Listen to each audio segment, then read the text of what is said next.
നമ്മളെ വാങ്ങിയ ബോഗൈൻവില്ല രാത്രി ഏതാണ് അവൻ കണ്ടില്ല കേട്ടാ. അവൻ ജോലിയിലിരിക്കായിരുന്നു ഞങ്ങളിത് കൊണ്ടുവച്ചപ്പോ. എങ്ങനെയുണ്ട്? അത് തന്നെ, കടലാസ് പൂ. കൊള്ളാവോ? അവിടെ ഒന്ന് കണ്ടാലുണ്ടല്ലോ നീ ഞെട്ടിപ്പോടാ. എങ്ങനെയുണ്ട്? ഏത് കൊള്ളാം? ഞാന് യെല്ലോയും വെള്ളയും നോക്കിയേ. അപ്പൊ ആ പറഞ്ഞു ആദ്യം ഇത് കൊണ്ടുവച്ചിട്ട് മതി.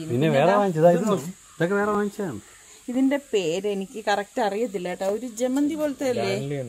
അല്ല, അത് ഇന്നലെ വാങ്ങിച്ചതാ. പിന്നെതാ ഈ മുല്ല, മുല്ല. ഇനി ചട്ടി വാങ്ങിച്ചിട്ട് വെക്കണം. ഇത് അത് തന്നെ മുല്ലയുണ്ട്. മുല്ല ഇവിടെ രണ്ട് മുല്ല വാങ്ങിയത്. അല്ല അതല്ല, അതിവിടെ ഉണ്ടായിരുന്നാണ്. അല്ലല്ല, ഇതിപ്പോ ഉണ്ടല്ലോ. രണ്ടെണ്ണം വാങ്ങിച്ചല്ലോ. ഈ ഇല ഇങ്ങനെ കണ്ടപ്പോഴേ എങ്ങനെയുണ്ട് സുൽ? കൊറേ വാങ്ങിക്കണം. വണ്ടിയിൽ സ്ഥലമില്ല.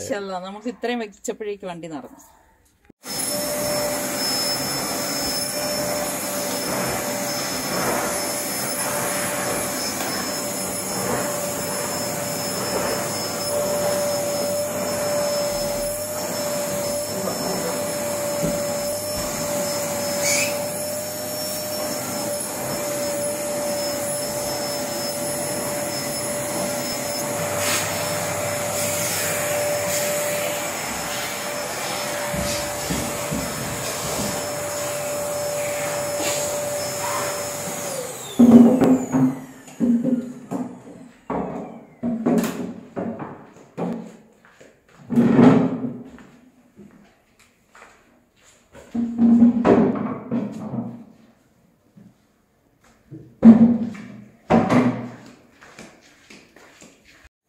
സമയം മൊത്തം മേക്ക് ഓവർ നടത്തുന്നു തോന്നുന്നു. മേക്ക് ഓവർ ഒന്നല്ല, പണ്ടേ ഉള്ള എന്റെ ഒരു സ്വഭാവമാണ് കേട്ടോ. ഞാൻ ഒരേ കണക്ക് കിട്ടത്തില്ല. എനിക്ക് ചേഞ്ച് എപ്പോഴും ഇഷ്ടമാണ്. അപ്പൊ ഞാൻ തിരിച്ചും മറിച്ചും ഒക്കെ ഓരോന്നും ചെയ്യും. അത് ഗൾഫിലായിരുന്നപ്പോഴും അങ്ങനെ തന്നെ കേട്ടോ. ഞാൻ അന്നൊക്കെ എനിക്ക് നല്ല ആരോഗ്യം ഉണ്ടായിരുന്നു. ഒറ്റയ്ക്കൊക്കെ ഞാൻ കബോർഡും പിന്നെ ഡൈനിങ്ങും ഒക്കെ ഒറ്റയ്ക്ക് തന്നെ എല്ലാം ചെയ്യും. ഇപ്പൊ പ്രായമൊക്കെ ആയി വരുമ്പോ നമുക്ക് ആരോഗ്യവും കുറഞ്ഞു. പലർക്കും ഇഷ്ടപ്പെട്ടില്ല. ഇവിടെ ഒരാളുടെ മുഖം കണ്ടില്ല എന്നാ. കാരണം നമ്മൾ ആർക്കിടെക്ചറിന്റെ രീതി നോക്കിയാൽ ഈ വഴിന്റെ അവിടെ വെക്കില്ല. കാരണം ഈ കസേര ഇവിടെ വന്ന വഴി പിന്നെയും ചെറുതായി. ശരി, അതാ നോക്കിയേ. അല്ല, വേറെ കാര്യം, ആ ചേർലതിൽ ആരും ഇരിക്കുന്നില്ലല്ലോ. നമ്മൾ 4 പേരില്ലേ ഇപ്പൊ ഇരിക്കുന്നുള്ളൂ. എങ്കിലും ഡിസൈൻ ചെയ്യുകയാണെങ്കിൽ അങ്ങനെ വെക്കില്ല. ആർക്കിടെക്ചർ ഒന്നും വേണ്ട, കോമൺ സെൻസ്. അതാണ് കറക്റ്റ്. അതാ കറക്റ്റ്. എന്തായാലും കുറച്ച് ദിവസം എന്റെ ഒരു സമാധാനത്തിന് ഇങ്ങനെ വെക്കാണ്. നിങ്ങളുടെ അഭിപ്രായം പറയണം. അല്ല സമയം, ഇങ്ങനെ ചെയ്യുമ്പോഴാണ് മറ്റേ നല്ലതെന്നൊരു തോന്നൽ വരുത്തുള്ളൂ. നിങ്ങൾ പറയും ഇവിടത്തേക്ക് ഏതാണ് നല്ലതെന്നൊന്ന് പറയണം. സുൽത്താന്റെ കുറെ സ്പേസ് കിട്ടി നമുക്ക്, പക്ഷെ ഉപയോഗമില്ല. സമീ, സുൽത്താന്റെ മേക്ക് ഓവർ നോക്കാം. അവിടെ വാക്വം ചെയ്ത് കഴിഞ്ഞില്ലേ അവൻ? എന്നിട്ടല്ലേ അഭിപ്രായം വിടാൻ വന്നത്? ഇപ്പൊ ഞാൻ വെച്ചിരിക്കുന്നത് തന്നെയല്ലേ സുലുവേ, നീ അടുക്കി വെച്ചിരിക്കണമെന്നല്ലേ ഉള്ളൂ. ഇല്ലേടാ, എങ്കിലും വൃത്തിയായിട്ട് ആക്കിയില്ലേ അവൻ? പക്ഷെ എനിക്കാണെങ്കിലുണ്ടല്ലോ ഇങ്ങനെ ഈ കുഷൻസ് ഒക്കെ ഞാൻ സുൽത്താന്റെ അടുത്ത് പറഞ്ഞ് മൾട്ടി കളർ കാണിച്ചു കൊടുത്തിട്ട് പറഞ്ഞു അതൊന്നും വാങ്ങിക്കാനായിട്ട്. സുൽത്താൻ എന്തുവാടാ നീ അത് വാങ്ങിക്കാത്തത്? അല്ല, പൈസ പറഞ്ഞതാണ് കേട്ടാ, വലിയ വിലയുള്ള സംഭവമൊന്നും അല്ല. പൈസയുടെ കാര്യമില്ല, അത് കാണാൻ വൃത്തി വേണ്ടേ. ഇതാകുമ്പോ ഓരോ കളർ മഴവില്ല. ഞാൻ പറഞ്ഞ പച്ച, മഞ്ഞ, ചുവപ്പ് ഇങ്ങനെ പല കളറിലുള്ള ഇവിടെ എന്റെ അടുത്ത് പറയുന്നത് മഴവില്ലാണ് വീട്ടിൽ കൊണ്ടുവന്ന് ഇങ്ങനെ അങ്ങ് നിരത്തി വെക്കും. നമുക്ക് ഒരു സ്റ്റാൻഡേർഡ് കളേഴ്സ് ഇല്ലേന്ന്. പക്ഷെ അത് നല്ല കളർ തന്നെ ആയിരുന്നു കേട്ടാ, വെൽവെറ്റിന്റെ ആയിരുന്നു. പക്ഷെ ഇവൻ ഓർഡർ ചെയ്ത് തന്നില്ല. കൊള്ളാം, ഇവിടുന്ന് കയറുമ്പം കൊള്ളാം. ഒരു മൾട്ടി കളറൊക്കെ ആയിട്ടിരിക്കുന്നുണ്ട്. അപ്പൊ നമ്മുടെ സുൽത്താൻ വാക്വം ഒക്കെ പിടിച്ചു തന്ന ശേഷം ഞാൻ ദാ ഇവിടെ എല്ലാം ഒന്ന് മോപ്പ് ചെയ്തെടുക്കുകയാണ്. അപ്പൊ ഇവിടെയൊക്കെ നല്ല പൊടിയുണ്ട് കേട്ടോ. കാരണം തൊട്ടടുത്തൊക്കെ കൺസ്ട്രക്ഷൻ ഒക്കെ നടക്കുന്നത് കാരണം തുടച്ചില്ലെങ്കിൽ പൊടി നല്ലതുപോലെ വരും. എന്റെ ഒരു കാര്യം പറയുകയാണെങ്കിൽ എനിക്ക് രാവിലെയാണ് എനർജി കൂടുതൽ കേട്ടോ.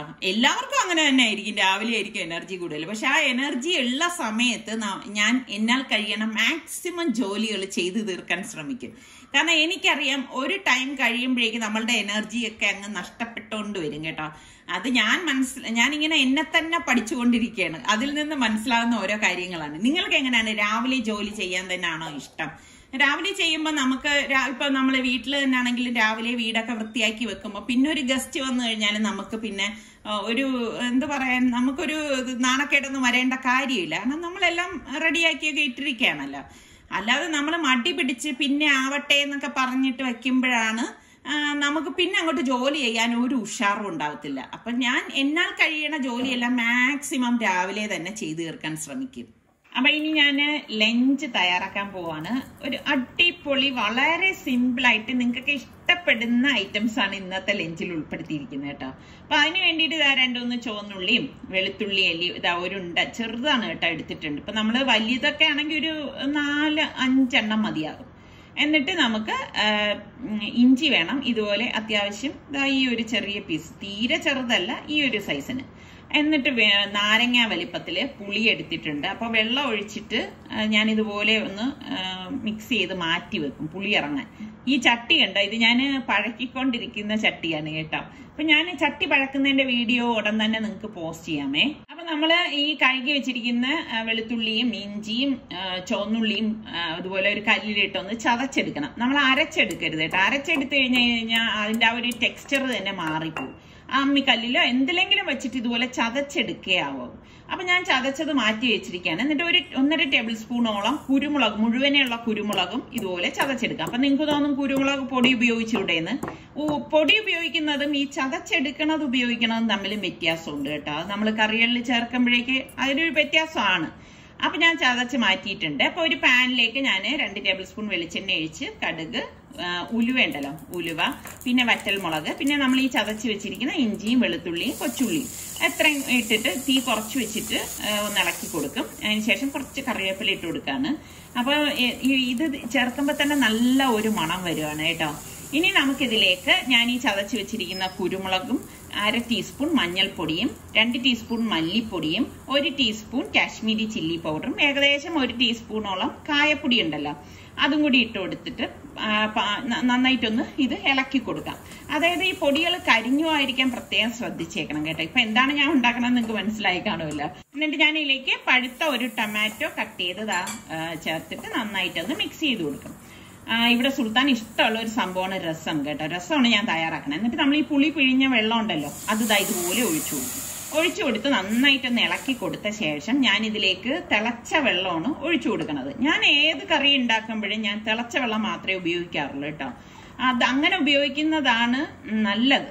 അപ്പൊ ഞാൻ എപ്പോഴും വെള്ളം തിളപ്പിച്ച് ഇവിടെ വെക്കാറുണ്ട്. അപ്പൊ നമ്മളുടെ പരുവത്തിന് ആവശ്യത്തിന് വെള്ളം ചേർത്ത് കൊടുത്താൽ മതി. ഞാനിവിടെ ഏകദേശം ഒരു 2.5 കപ്പോളം വെള്ളം ചേർത്തിട്ടുണ്ട്. എന്നിട്ട് പാകത്തിനുള്ള ഉപ്പും കൂടി ഇട്ടിട്ട് നന്നായിട്ടൊന്ന് ഇളക്കി കൊടുക്കാം. അപ്പൊ ഈ രസം എന്ന് പറയുന്നത് സത്യം പറഞ്ഞാൽ നന്നായിട്ട് വെട്ടി തിളയ്ക്കാൻ പാടില്ല എന്നാണ് പറയപ്പെടുന്നത്. അതുകൊണ്ട് തന്നെ ഇതാ നന്നായിട്ട് ഇതുപോലെ ഇളക്കി കൊടുത്തിട്ട് തീ വളരെ ലോ ഫ്ലെയിമിൽ വെച്ച് മൂടി വെച്ച് അത് റെഡിയാക്കി എടുക്കുകയാണ് ചെയ്യുന്നത്. അപ്പൊ ഇതാ മൂടി തുറന്നപ്പോഴേക്ക് തിള വരാറായിട്ടുണ്ട്. അപ്പൊ നന്നായിട്ട് ഇളക്കി കൊടുത്തിട്ട് ഗ്യാസ് ഓഫ് ചെയ്ത് കൊടുക്കുകയാണ്. ശരിക്കും പറഞ്ഞാൽ ഇതിന്റെ സത്തൊക്കെ ഇറങ്ങിയിട്ടുണ്ട് കേട്ടോ. നല്ല മണം വരുവാണ്. അപ്പൊ രസം ഇവിടെ റെഡിയാണ്. അപ്പൊ നിങ്ങൾക്ക് എത്ര പേർക്ക് രസം ഇഷ്ടമുള്ളവരുണ്ട് ഒന്ന് പറയണം കേട്ടോ. എനിക്ക് ഭയങ്കര ഇഷ്ടമാണ് കേട്ടോ രസം. സാമ്പാറിനെ പോലെ തന്നെ ഇഷ്ടമാണ് എനിക്ക് രസവും. അപ്പൊ എളുപ്പത്തിൽ ഉണ്ടാക്കാൻ പറ്റണ അടുത്ത ഒരു സാധനമാണ് ഞാൻ ഉണ്ടാക്കണം, ക്യാബേജ്. അപ്പൊ അതിന്റെ സെൻട്രൽ പീസ് കട്ട് ചെയ്ത് മാറ്റുകയാണ്. എന്നിട്ട് നമുക്ക് ഇതുപോലെ സ്ലൈസ് ചെയ്ത് അങ്ങ് അരിഞ്ഞെടുക്കുക. ഇതൊരു ലീഫ് അല്ലേ, അതുകൊണ്ട് തന്നെ പെട്ടെന്ന് വെന്ത് കിട്ടുന്ന ഒരു വെജിറ്റബിൾ ആണ്. ഇങ്ങനെ നമ്മൾ നടുക്ക് പീസ് കളഞ്ഞിട്ട് നമ്മളിത് അരിഞ്ഞെടുക്കുമ്പോൾ ഇതുപോലെ നീളത്തിന് അരിഞ്ഞെടുക്കുമ്പോഴേക്ക് കാണാനും ഒരു ഭംഗിയാണ്, പെട്ടെന്ന് വെന്ത് കിട്ടുകയും ചെയ്യും കേട്ടോ. അപ്പൊ ഞാൻ ഇതുപോലെ ഒന്ന് ഇളക്കിയെടുക്കുകയാണ്. എനിക്ക് ഭയങ്കര എളുപ്പമുള്ള ഒരു സംഭവമാണ് ഈ ക്യാബേജ് തോരൻ ഉണ്ടാക്കുക എന്ന് പറഞ്ഞാൽ. അതിലേക്ക് നമുക്ക് എരിവിന് പാകത്തിനുള്ള പച്ചമുളക് ഇതുപോലെ കട്ട് ചെയ്തിട്ട് കൊടുക്കണം. ഞാനിവിടെ അത്യാവശ്യം എരിവുള്ള 2 പച്ചമുളകാണ് ചേർത്ത് കൊടുക്കണം. അതൊക്കെ നിങ്ങളുടെ ഇഷ്ടത്തിനനുസരിച്ച് ചേർത്ത് കൊടുത്താൽ മതി കേട്ടോ. പിന്നെ നമ്മൾ ഇത് ഉണ്ടാക്കാനുള്ള കടായിലേക്ക് 1 ടേബിൾ സ്പൂൺ എണ്ണ ഒഴിച്ച് കടുക്, ചെറിയ ജീരകം, കറിവേപ്പില ഇത്രയും ഇട്ടിട്ട് നമുക്ക് ഈ ക്യാബേജ് ഇതിലേക്ക് ഇട്ടിട്ട് ഒന്ന് ഇളക്കി കൊടുക്കാം. ഞാൻ പറഞ്ഞില്ലേ ഇനി ഫ്ലെയിം കുറച്ച് വെച്ചിട്ട് ഒന്ന് നന്നായിട്ട് ഇളക്കി കൊടുക്കണം. കുറച്ചെന്ന് പറഞ്ഞാൽ മീഡിയം ഫ്ലെയിമിലേ. ഞാനിവിടെ 1/4 കപ്പ് തേങ്ങ, 1/2 ടീസ്പൂൺ മഞ്ഞൾപ്പൊടി, 1 പച്ചമുളക് ഇത്രയും കൂട്ടിയിട്ട് കറക്കിയെടുക്കാം. സത്യം പറഞ്ഞാൽ ചെറിയ ജീരകം ഞാൻ ഇടാൻ വിട്ടുപോയതാണ് കേട്ടോ. അതുണ്ടെങ്കിൽ അതും കൂടി ഇടുക. എന്നിട്ട് ഇതുപോലെ അരപ്പ് ഇതിലേക്ക് ഇട്ടിട്ട് പാകത്തിനുള്ള ഉപ്പും ഇട്ട് നമുക്കിതൊന്ന് മിക്സ് ചെയ്തെടുക്കാം. അപ്പൊ ക്യാബേജ് ഇലയൊക്കെ വെന്ത് വന്നിട്ടുണ്ട്. ഇത്രയേ ഉള്ളൂ. അതിന്റെ ആ ഒരു കളർ ഒന്നും നഷ്ടപ്പെടാനും പാടില്ല. വെള്ളം ഒഴിച്ച് അതിനെ നശിപ്പിക്കാനും പാടില്ല. ഇതിനിടെ ചോറ് റെഡി ആയിട്ടുണ്ടായിരുന്നു. അപ്പം ഞാൻ ഒരു 1/4 കപ്പ് തേങ്ങ എടുത്തിട്ടുണ്ട്. ഇനി ഞാൻ എടുക്കാൻ പോണത് എൻ്റെ കയ്യിൽ ഉണക്ക തേങ്ങ ഇരുന്നു കേട്ടാ. അത് ഞാൻ അതിൻ്റെ പുറം തോലൊക്കെ ഇതുപോലെ ഒന്ന് പീൽ ചെയ്ത് മാറ്റിയിട്ട് അതിൻ്റെ പകുതി മാത്രമേ ഞാനിപ്പോൾ എടുക്കണുള്ളൂ. അതുകൊണ്ട് അത്രയും ഭാഗം മാത്രമേ ഞാൻ പീൽ ചെയ്ത് മാറ്റിയിട്ടുള്ളൂ. അതും ഒന്ന് കട്ട് ചെയ്ത് ഈ തേങ്ങയ്ക്കൊപ്പം എടുക്കാണ്. അപ്പം ഒരു കിഡിലെ നൈറ്റ് ഉണ്ടാക്കാൻ വേണ്ടിയിട്ടാണ് കേട്ടാ. ഇതൊക്കെ വളരെ സിമ്പിളായിട്ട് നമുക്ക് ടപ്പേന്ന് ഉണ്ടാക്കി എടുക്കാൻ പറ്റുന്ന സാധനങ്ങളാണ്. അപ്പം ഞാൻ ഒന്ന് ക്രഷ് ചെയ്തെടുക്കാൻ എളുപ്പത്തിന് വേണ്ടിയിട്ട് ഇതുപോലെ ഒന്ന് അരച്ചെടുത്തു. അപ്പം ഞാനൊരു 6-7 നെത്തോലി ഉണക്കമീനാണേ എടുത്തത്. തലയും വാലും കളഞ്ഞിട്ട് നന്നായിട്ടൊന്ന് കഴുകിയെടുക്കണം. അപ്പം ഞാൻ ഇതുപോലെ ഉണക്കമീനൊക്കെ കുറച്ചധികം വാങ്ങിച്ചു വെച്ചിട്ടുണ്ട്. എന്നിട്ട് ഒരു പാനിലേക്ക് ഈ ഉണക്കമീൻ ഇട്ടിട്ട് ഒന്ന് റോസ്റ്റ് ചെയ്തെടുക്കണം. നന്നായിട്ട് കഴുകിയെടുക്കണേ, അതിൽ അഴുക്കൊക്കെ ഉണ്ടാവും. ഇതിലേക്ക് 2-3 ചുവന്നുള്ളിയും അതുപോലെ തന്നെ ചെറിയ പീസ് ഇഞ്ചിയും ഒരു 3-4 വറ്റൽമുളകും ചേർത്ത് ഇളക്കി കൊടുക്കുക. ഇഞ്ചി ചേർക്കണേ, കാരണം വയറിന് നമുക്ക് അസുഖം വരാതിരിക്കാൻ വേണ്ടിയിട്ടാണ്, വേദനയൊന്നും വരാതിരിക്കാൻ വേണ്ടി. അപ്പം നമ്മൾ ഈ ക്രഷ് ചെയ്ത് വെച്ചിരിക്കുന്ന തേങ്ങയും കൂടി ഞാൻ ഇതിലേക്ക് ചേർത്തിട്ട് ഒന്ന് ഇളക്കി കൊടുക്കാണ്. ഇപ്പം ചുട്ട തേങ്ങ നിങ്ങളുടെ കയ്യിലുണ്ടെങ്കിൽ അതായിരിക്കും കുറച്ചുകൂടി ടേസ്റ്റ് കിട്ടുന്നത് കേട്ടോ. അപ്പം ഞാനിപ്പോൾ ജസ്റ്റ് ഇത് ഒന്ന് ചൂടാക്കി എടുക്കുകയാണ്. എടുത്ത ശേഷം നമുക്കിതിലേക്ക് കുറച്ച് പുളി ചേർത്ത് കൊടുക്കാം. വളരെ കുറച്ച് തേങ്ങയല്ലേ ഉള്ളൂ, അപ്പം അതിന് പാകത്തിന് പുളി ഇട്ട് കൊടുത്താൽ മതി കേട്ടോ. എന്നിട്ട് ഇതുപോലെ ഒന്ന് ഇളക്കി കൊടുക്കണം. ഇളക്കി കൊടുത്തിട്ട് നമുക്കിതിലേക്ക് 1 ടീസ്പൂണ് കാശ്മീരി ചില്ലി പൗഡറും പാകത്തിനുള്ള ഉപ്പും കൂടി ഇട്ടിട്ട് ഒന്ന് മിക്സ് ചെയ്ത് കൊടുത്ത് ഗ്യാസ് ഓഫ് ചെയ്ത് മാറ്റി വെക്കണം. അപ്പൊ ഈ മിക്സിയുടെ ജാറിൽ തന്നെയാണ് ഞാൻ ഈ തേങ്ങയുടെ കൂട്ടിട്ടിട്ട് അരയ്ക്കാൻ പോണത്. കാരണം നമ്മളിപ്പം തേങ്ങ ക്രഷ് ചെയ്തല്ലേ ഉള്ളൂ, അതുകൊണ്ട് ഇപ്പൊ മിക്സിയുടെ ജാറൊന്നും കഴുകിയെടുക്കാൻ പോണ്ട. അപ്പൊ ഇതിലേക്ക് ഇട്ടിട്ട് നമുക്കിനി കറക്കി എടുക്കണം. ഇനി ഇതിലേക്ക് നമ്മൾ ഒട്ടും വെള്ളവും ഒന്നും ചേർക്കാൻ പാടില്ല.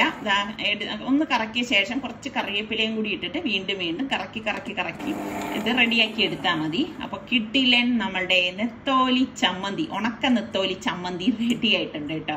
അടിപൊളി ടേസ്റ്റ് ആണ് കേട്ടോ. അപ്പൊ ഈ ചമ്മന്തി ഞാൻ ഇതുപോലെ ഒരു ബൗളിലേക്ക് ഇട്ടിട്ട് ഉരുട്ടിയെടുക്കാൻ പാകത്തിന്. ചമ്മന്തിയൊക്കെ ആകുമ്പോൾ നമ്മൾ ഇങ്ങനെയൊക്കെ സെർവ് ചെയ്യുന്നതിനേക്കാളും അതൊക്കെ അതിൻ്റെതായ രീതിയിൽ സെർവ് ചെയ്യണം. അപ്പോഴാണ് കഴിക്കാൻ തോന്നുന്നതും ഒരു കൊതിയൊക്കെ ഫീൽ ചെയ്യണത്. അപ്പൊ ഉരുട്ടിയെടുത്ത് ഇങ്ങനെ വെക്കുമ്പോൾ അടിപൊളി ചമ്മന്തിയാണ് കേട്ടോ. നിങ്ങൾക്ക് ഇഷ്ടമാണോ ഇങ്ങനെ ചമ്മന്തി? അടുത്ത് ഞാൻ പാര ഉണക്കമീനാണ് എടുത്തിരിക്കുന്നത്. അതും ഒന്ന് വൃത്തിയാക്കി കൊണ്ടുവന്ന് വരെയാണ് 3 എണ്ണം ഞാനിവിടെ എടുത്തിട്ടുണ്ട് കേട്ടോ. ഇതിലേക്ക് മഞ്ഞപ്പൊടിയും മുളക് പൊടിയും മാത്രം ഇട്ടിട്ട് ഒന്ന് മിക്സ് ചെയ്ത് കൊടുക്കും. കാരണം ഞാൻ ഇതിലേക്ക് ഉപ്പ് ചേർക്കില്ല. ഉണക്കമീനിൽ ഓൾറെഡി ഉപ്പ് ഉണ്ടാവും കേട്ടോ, അതുകൊണ്ട് ഞാൻ ഉപ്പ് ചേർക്കാറില്ല. അപ്പൊ ഇതൊന്ന് മിക്സ് ചെയ്തിട്ട് ഞാൻ ഉടനെ തന്നെ അങ്ങ് വെച്ചിരിക്കൊന്നുമില്ല, പൊരിച്ചെടുക്കുകയാണ് ചെയ്യണത്. വെളിച്ചെണ്ണയിലാണ് പൊരിച്ചെടുക്കുന്നത് കേട്ടോ. അപ്പൊ ഇതുപോലെയൊക്കെ നമ്മൾ ഈ വീട്ടിലെ ഉണക്കമീനൊക്കെ വാങ്ങിച്ച് വെക്കുകയാണെങ്കിൽ പെട്ടെന്ന് നമ്മുടെ കയ്യിലൊന്നും ഒന്നും ഇല്ലെങ്കിൽ നമുക്ക് ഇതുപോലെയുള്ള ഐറ്റംസ് ഒക്കെ ഉണ്ടാക്കി നല്ല കിടുക്കാച്ചി ലഞ്ച് തയ്യാറാക്കാം കേട്ടോ. അപ്പൊ നിങ്ങൾക്ക് ഈ ഉണക്കമീൻ ഇഷ്ടമുള്ളവരൊക്കെ ഉണ്ടോ? എനിക്ക് ഭയങ്കര ഇഷ്ടമാണ് കേട്ടോ. അത് ഈ ഉണക്കമീനും രസവും ഒക്കെ കൂട്ടി ചോറ് കഴിക്കുന്ന ഒരു ടേസ്റ്റ് പറഞ്ഞറിയിക്കാൻ പറ്റത്തില്ല. അപ്പൊ ഇതിനിടയിൽ ചപ്പാത്തിക്ക് കുഴച്ച് വെച്ചത് ഞാൻ പരത്തി ചുട്ടെടുക്കുകയാണ്. അപ്പൊ നമ്മളുടെ ചാനൽ ഇഷ്ടപ്പെടുന്നവരിൽ സബ്സ്ക്രൈബ് ചെയ്യാത്ത ആരെങ്കിലും ഒക്കെ ഉണ്ടെങ്കിൽ സബ്സ്ക്രൈബ് ചെയ്യാനും ലിങ്ക് ഷെയർ ചെയ്യാനൊന്നും മറന്നു വരുതേ. അതുപോലെ തന്നെ നമ്മളുടെ സലു സിമ്പിൾ റെസിപ്പീസിൽ ഇന്ന് ഞാനൊരു കിഡിലൻ ബിരിയാണി പോസ്റ്റ് ചെയ്തിട്ടുണ്ട്. നമ്മളുടെ ആ ചാനൽ നിങ്ങൾ എല്ലാവരും സബ്സ്ക്രൈബ് ചെയ്ത് സപ്പോർട്ട് ചെയ്യണേ. അടുത്ത് നമുക്ക് നല്ല റെസിപ്പിയോ വ്ളോഗോ ഇട്ടൊക്കെ വരാം. അതുവരയ്ക്കും എല്ലാവർക്കും ബൈ.